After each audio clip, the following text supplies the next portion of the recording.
નમસ્કાર વિદ્યાર્થી મિત્રો, આજે આપણે ધોરણ 10 સંસ્કૃતની અંદર ગદ્ય 9 સત્યમ મયુર ભણીશું. આપણે સત્યમ સાચે, મયુર મોર છે, કે સાચે મોર છે એ વાત અહીંયા કરવામાં આવી છે. એક સંન્યાસી અને એક શિષ્ય દ્વારા શું વાત છે એની વાત છે. આ પાઠ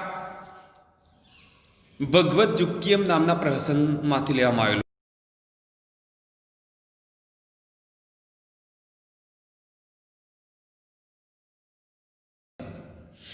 અને પ્રહસન એક એકાંકી હોય છે કે જેનું કથાવસ્તુ એક જ દેશ પૂરતું મર્યાદિત હોય છે.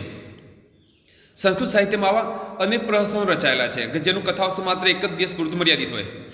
તેમાં સૌથી વધારે પ્રસિદ્ધિ ભગવદ જુક્યમ નામના પ્રહસનને મળી છે.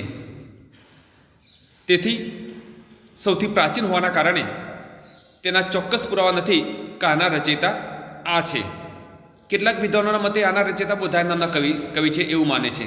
તો ક્યારેક કેટલાક વિદ્વાનો એવું માને છે કે આ રચના કોઈ અજ્ઞાત કર્તાની છે અને એનો રચનાકાર લગભગ જેની રચના લગભગ ઈસવીસનની 4th સદી છે, એવું 4th સદી કે જે આજથી હજારો વર્ષ પહેલાંની વાત છે. અને આ પાઠ ભગવદ જુક્યમ નામના પ્રહસનમાંથી લેવામાં આવેલું છે. પરીક્ષામાં પૂછાય કે સત્યમયુર પાઠ શામાંથી લેવામાં આવેલો છે? કે ભગવદ જુક્યમ. એના રચયિતા કોણ હતા? કો તો બોધાયન નામના કવિ આપે, કો તો અજ્ઞાત કરતા, ગમે તે ઓપ્શન આપેલું હોય તો ધ્યાન રાખવાની, કો તો જોડકામાં પૂછાય.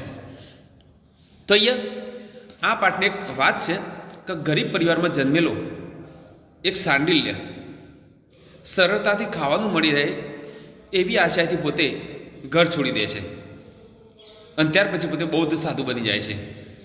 કારણ સાધુ હોય એને ખાવાનું સરળતાથી મળી જાય. પરંતુ જ્યારે બૌદ્ધ સાધુ બને છે તો પરંતુ અહીં તો વારંવાર ઉપવાસની વાતો આવે. અને સાંડિલ્યને તો ખાવાની વધારે લાલચ હોય છે. ઉપવાસ તો એને ગમતા ન હતા. તો તે સમયે સાંડિલ્ય બૌદ્ધ સાધુનો વેશ છોડી દઈ એક યોગી પહોંચેલા યોગી સાધુનો શિષ્ય બને છે. અહીં પણ તેને તો ખાવામાં જ રસ.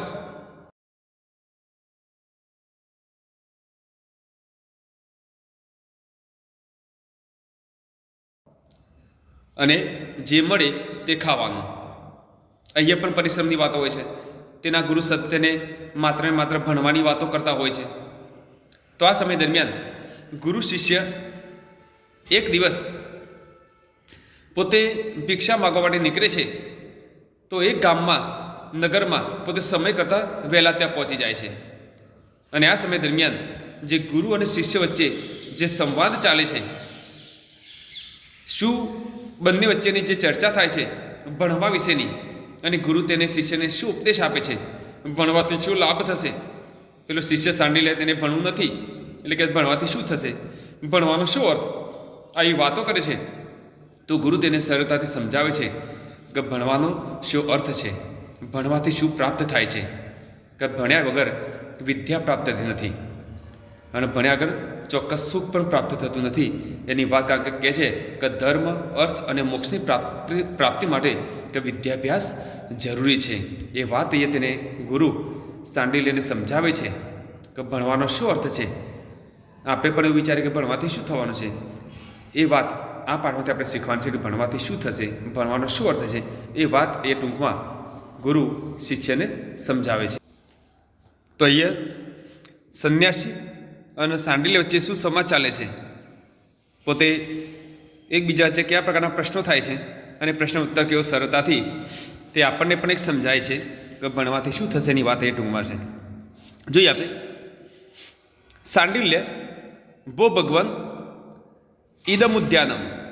તો સાંડિલ્ય કહે છે ભો ભગવાન, ભો એટલે હે, ભગવાન ભગવાન, ઈદમ ઉદ્યાનમ સંધિ છૂટી પડશે, ઈદમ વત્તા ઉદ્યાનમ, ઉ બાર નીકળશે અને અહીંયા મ ખોડો થશે, ઈદમ વત્તા ઉદ્યાનમ. ઈદમ આ, ઉદ્યાનમ એટલે બગીચો છે. કહે ભગવાન આ બગીચો છે. પોતાના ગુરુને પોતે ભગવાનથી સંબોધે છે. તો પરિવ્રાજક, પરિવ્રાજક એટલે સંન્યાસી.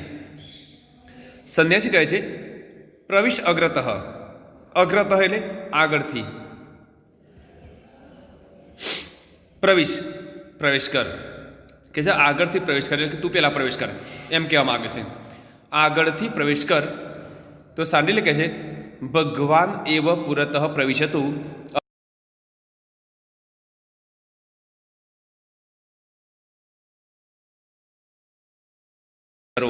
આ પ્રવિશતુ કોઈ ક્રિયાપદ છે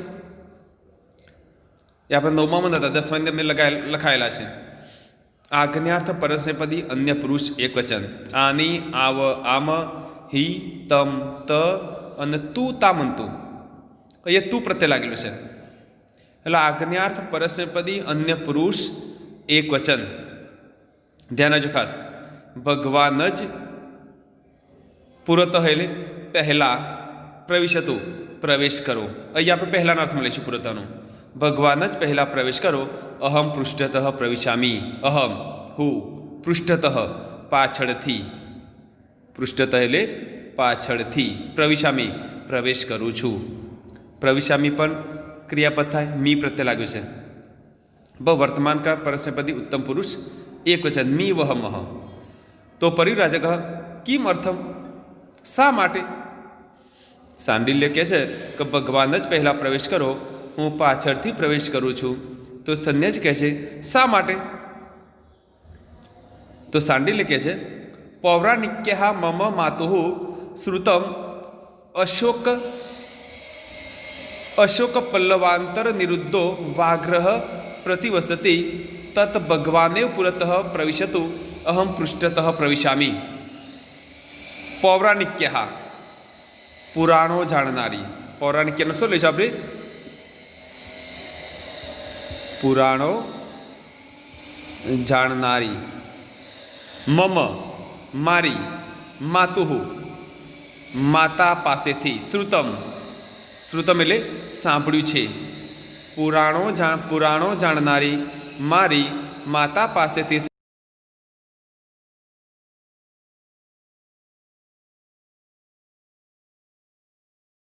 નિરુદ્ધો છુપાઈને. નિરુદ્ધોનું શું લઈશું આપણે? છુપાઈને. વ્યાગ્રહ વાઘ, પ્રતિવસતિ વસે છે. પુરાણો જાણનારી મારી માતા પાસેથી શ્રુતમ સાંભળ્યું છે કે અશોકના પાંદડાની પાછળ નિરુદ્ધો છુપાઈને. નિરુદ્ધોનું શું લઈશું? છુપાઈને. વ્યાગ્રહ વાઘ પ્રતિવસતિ રહે છે. આ બીક બતાવે છે કે પુરાણો જાણનારી મારી માતા પાસે સાંભળ્યું છે કે અશોકના પાંદડાની પાછળ વાઘ છુપાઈને રહે છે. તે અશોક વૃક્ષ હશે અંદર બગીચામાં. તેથી તત ભગવાને પુરતઃ પ્રવિશતુ અહમ પૃષ્ઠતઃ પ્રવિશામી. તત એટલે તો, ભગવાન વત્તા એવ છૂટો પડશે. ભગવાન જ પુરતઃ પહેલા, પુરતઃ એટલે પહેલા, પ્રવિશતુ પ્રવેશ કરો. તો ભગવાન જ પહેલા પ્રવેશ કરો. અહમ હું પૃષ્ઠતઃ પાછળથી પ્રવિશામી પ્રવેશ કરું છું. ફરીથી બોલું. સાંડિલ્ય કહે છે પુરાણો જાણનારી મારી માતા પાસેથી સાંભળ્યું છે કે અશોકના પાંદડાની પાછળ છુપાઈને, નિરુદ્ધો એટલે છુપાઈને વાઘ રહે છે. તો ભગવાન જ પહેલા પ્રવેશ કરો, હું પાછળથી પ્રવેશ કરું છું. ફરીથી બોલો. આટલા સવાલો ધ્યાન રાખો. સાંડિલ્ય કહે છે હે ભગવાન આ બગીચો છે. તો સંન્યાસ કહે છે આગળથી પ્રવેશ કર અથવા પહેલા પ્રવેશ કર. સાંડિલ્ય કહે છે ભગવાન જ પહેલા પ્રવેશ કરો, હું પાછળથી પ્રવેશ કરું છું. સંન્યાસી શા માટે? તો સાંડિલ્ય કહે છે પુરાણો જાણનારી મારી માતા પાસેથી સાંભળ્યું છે કે અશોક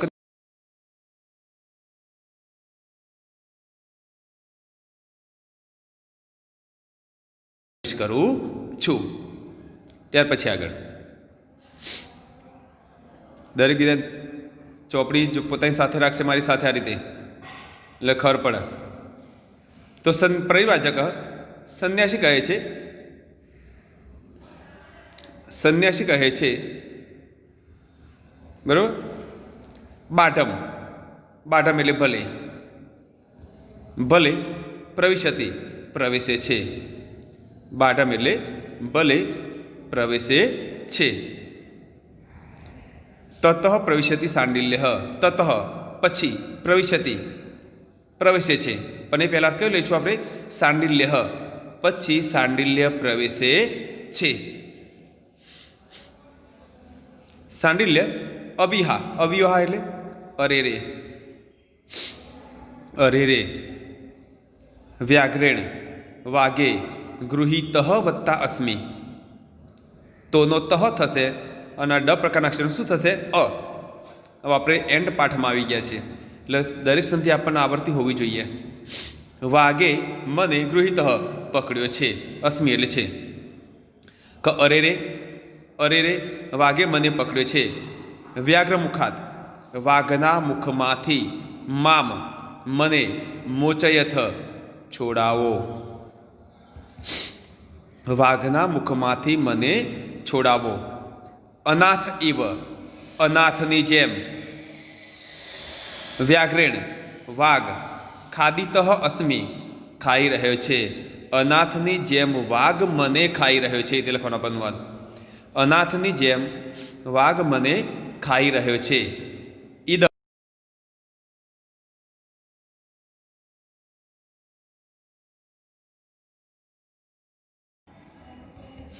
કંઠાત એટલે ગળામાંથી પ્રસ્તવતી વહી રહ્યું છે, વહી રહ્યું છે. આ પહેલો અર્થ લઈશું આ, બીજો અર્થ રુધિરમ લોહી, ત્રીજો શબ્દ ખલું ખરેખર, ચોથો શબ્દ કંઠાત ગળામાંથી, અને પાંચમો શબ્દ પ્રસ્તવતી વહી રહ્યું છે. ફરીથી બોલે લીટી ધ્યાન રાખો. સાંડિલ્ય કહે છે અવિહા અરે રે વાઘે મને પકડ્યો છે, ગૃહિત એટલે પકડ્યો છે. વાઘના મુખમાંથી મને છોડાવો, અનાથની જેમ વાઘ મને ખાઈ રહ્યો છે. આ લોહી ખરેખર ગળામાંથી વહી રહ્યું છે. તો પરિવ્રાજક સાંડિલ્ય કહે છે ના, પરિવ્રાજક એટલે સંન્યાસી. સંન્યાસ કહે છે સાંડિલ્ય. સાંડિલ્ય ન ભેતવ્યમ, ન ભેતવ્યમ. ભેતવ્યમ એટલે ડરવું, ન એટલે નહીં, ડર નહીં, ડર નહીં, ડર નહીં. ભેતવ્યમ કઈ કૃદંત થશે? આ ભેગા ચલાવી તેમ તવ્ય પ્રત્યે લાગ્યો છે. કયો લાગ્યો છે? તવ્ય. તવ્ય પ્રત્યે શાનું છે? વિદ્યાર્થ. વિદ્યાર્થ કૃદંતનો તવ્ય અનિય, આ બંને વિદ્યાર્થના ઉદાહરણો છે, ધ્યાન રાખજો. કહે છે ડર નહીં, ડર નહીં. ખલું ખરેખર, એશ આ, મયુરઃ મોર છે, ખરેખર આ મોર છે. સંદેશ કહે છે સાંડિલ્ય ડર નહીં, ડર નહીં, ખરેખર આ મોર છે. ખલું એટલે ખરેખર. તો સાંડિલ્ય કહે છે સત્યમ મયુરઃ, સાચે મોર છે, સાચે મોર છે. તો પરિવ્રાજક સંન્યાસ કહે છે અથ કિમ, હાસ તો. આ જ લઈશું આપણે.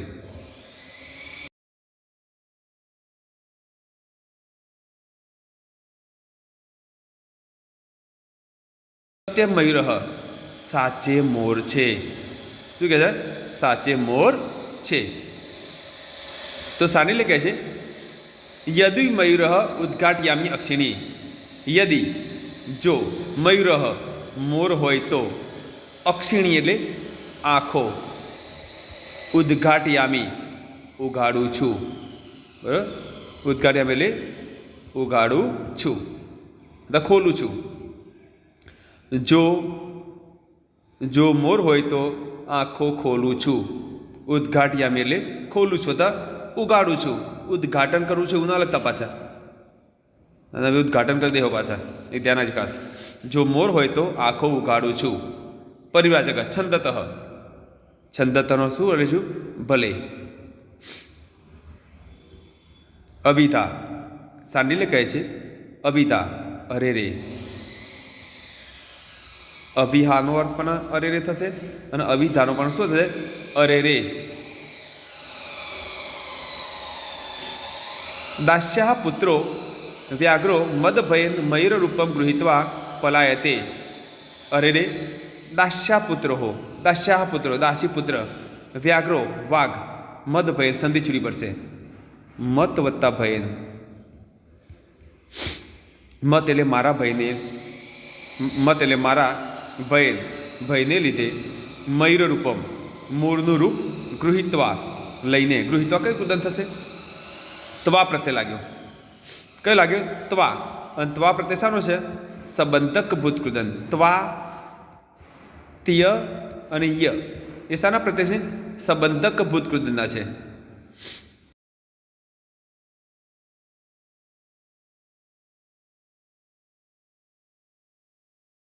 પલાયત એટલે અથવા પલાયન થઈ રહ્યો છે,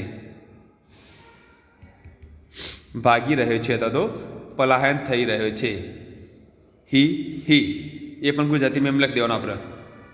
હી આ એને એમ લખશું. ગુજરાતીમાં શબ્દો કરી દઈશું આપણે. ચંપક તો ચંપક એ રીતે લખી દઈશું. ચંપક, કદંબ, સપ્તપર્ણી, ચંદન, તગર, ખદીર એટલે ખેર, કદલી સમકીર્ણન. કદલી સમકીર્ણન એટલે કેળથી, સમવકીર્ણન એટલે છવાયેલું, કેળથી છવાયેલું. ધ્યાન રાખજો. ચંપક, કદંબ, સપ્તપર્ણી, ચંદન, તગર, ખદીર એટલે ખેર, અલ્પવિરામ, કદલી સમકીર્ણન, કદલી એટલે કેળથી સમવકીર્ણન છવાયેલું, માલતીની લતાના મંડપથી શોભતું. લતા એટલે વેલ અથવા માલતીના વેલના મંડપથી શોભતું. બરાબર? એ પણ એક પ્રકારનો છોડ છે માલતીનો, એટલે એની વાત છે. વેલ જેવો. એટલે માલતીના લતાના મંડપથી મંડિતમ એટલે શોભતું. ધ્યાન આવજો. મંડિતમનું શું અર્થ થયું છે આપણે? શોભતું. પછી લેશું ખલું. ઈદમ ઉદ્યાનમ. ખલું એટલે ખરેખર, ઈદમ આ ઉદ્યાનમ બગીચો. પછી લેશું સુખાવમયો, સુખદાયક. સુખાવમહો એટલે સુખદાયક અને રમણીય છે. ખરેખર આ બગીચો સુખદાયક અને રમણીય છે. આ સમય સાંડિલ્ય બગીચાનું વર્ણન કરે છે. શું કહે છે? અરે રે દાસી પુત્ર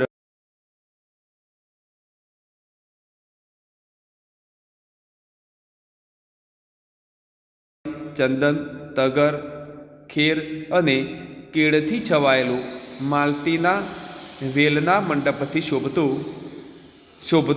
શોભતો ખરેખર આ બગીચો સુખદાયક અને રમણીય છે.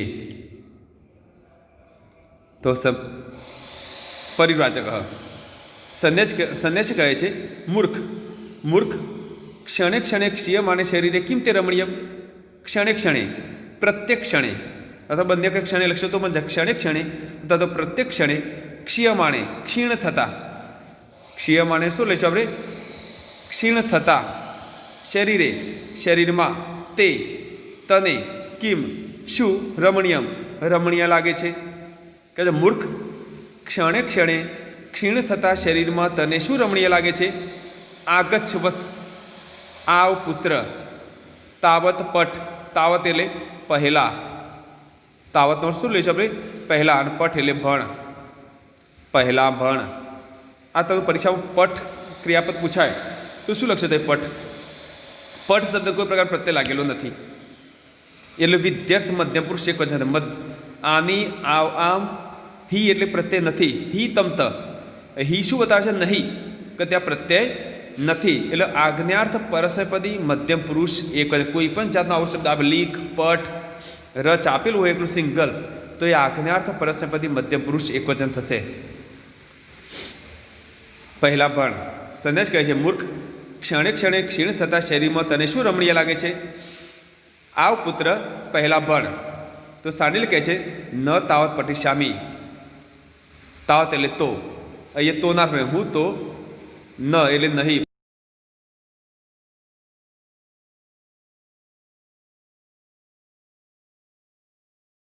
સામાન્ય ભવિષ્યકાર પરસ્મયપદી ઉત્તમ પુરુષ એક વચન. શ્યામી શ્યામઃ. એ શ્યામી પ્રત્યય એ સામાન્ય ભવિષ્યકાર પરસ્મયપદી ઉત્તમ પુરુષ એક વચનનો પ્રત્યય છે. કે સાનિલ કહે છે હું તો નહીં ભણું.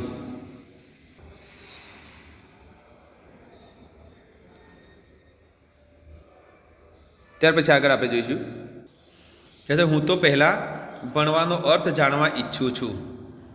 તો પરિવ્રાજક સંન્યાસ કહે છે પઠિત પાઠહી એટલે ભણેલા પાઠો વડે. શું અર્થ થશે? ભણેલા પાઠો વડે. ભણેલા પાઠો વડે કાલાંતર સમય વીતતા સમજવા સમય વીતતા ભણવાના અર્થ પછી લઈશું પઠનાર્થ હા એટલે ભણવાના અર્થ પછી લઈશું વિજ્ઞયા સમજમાં ભવંતી આવતા હોય છે. ભવંતી કયું ક્રિયાપદ થશે? તી તહ અંતિ પ્રત્યે લાગ્યું. અંતિ છે એ વર્તમાનકાળ પ્રશ્નપદી અન્ય પુરુષ બહુવચન. સંન્યાસ કહે છે ભણેલા પાઠો વડે સમય વીતતા ભણવાના અર્થ સમજમાં આવતા હોય છે. તાવત તસ્માત પઠ તાવત. તસ્માત એટલે તેથી તાવત પહેલાં પઠ ભણ તેથી પહેલાં ભણ. તો સાંડિલ્ય કહે છે પઠનેન કિમ ભવિષ્યતિ. પઠનેન ભણવાથી કિમ શું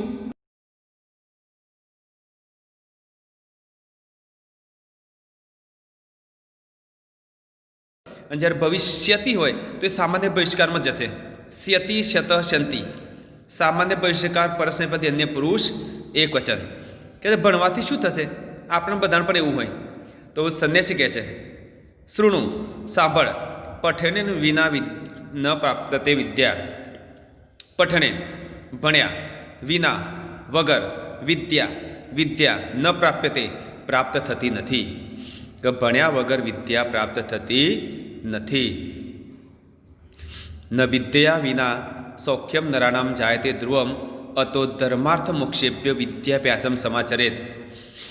વિદ્યા વિના વિદ્યા વગર માણસોને ધ્રુવમ ચોક્કસ સૌખ્યમ સુખ જાયતે પ્રાપ્ત થતું નથી. આ રીતે અર્થ લઈશું આપણે. પહેલો અર્થ કયો લઈશું આપણે? વિદ્યા વિના વિદ્યા વગર. બીજો અર્થ નરાણામ માણસોને. ત્રીજો અર્થ ધ્રુવમ ચોક્કસ. ચોથો શબ્દ સૌખ્યમ સુખ. પાંચમો શબ્દ જાયતે પ્રાપ્ત થતું. છઠ્ઠો શબ્દ નથી. વિદ્યા વગર માણસોને ચોક્કસ સુખ પ્રાપ્ત થતું નથી. અતો ધર્માર્થ મોક્ષેભ્ય વિદ્યાભ્યાસમ સમાચરેત. અતઃ ધર્મ અર્થ મોક્ષેભ્ય. અતઃ સંધિ છૂટી પડશે ત્યાંથી. અતઃ એટલે આથી. ધર્મ અર્થ મોક્ષની પ્રાપ્તિ માટે વિદ્યાભ્યાસ સમાચરિત કરવો જોઈએ. આથી ધર્મ અર્થ અને મોક્ષની પ્રાપ્તિ માટે વિદ્યાભ્યાસ કરવો જોઈએ. ફરીથી બોલું. વિદ્યા વગર માણસોને ચોક્કસ સુખ પ્રાપ્ત થતું નથી. આથી ધર્મ અર્થ અને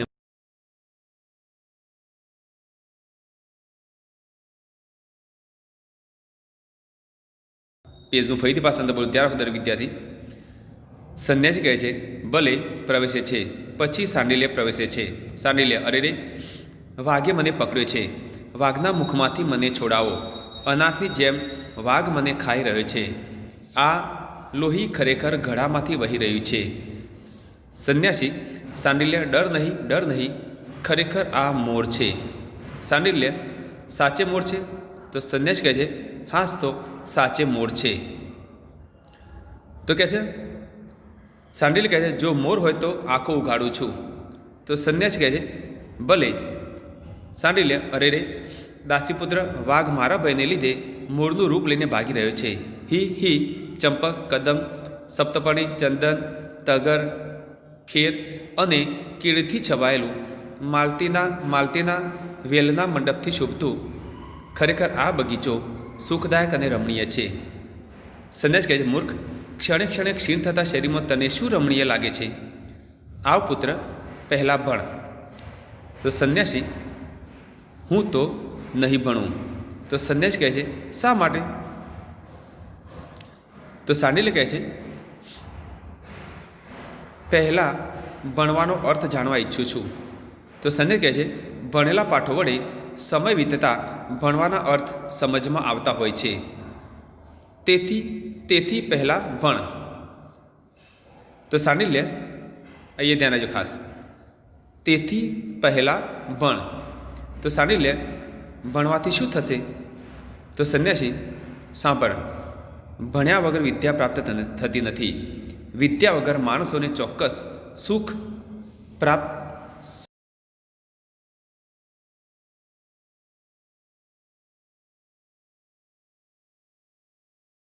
તો આપણે 19સો પાઠ અહીંયા સમાપ્ત કરીએ છીએ. તો આ જ રીતે દરેક વિદ્યાર્થી પોતે પોતાનું સ્વાધ્યાય કાર્ય, શબ્દાર્થ, સંધિ પોતે મારી સાથે લખતા રહેશે.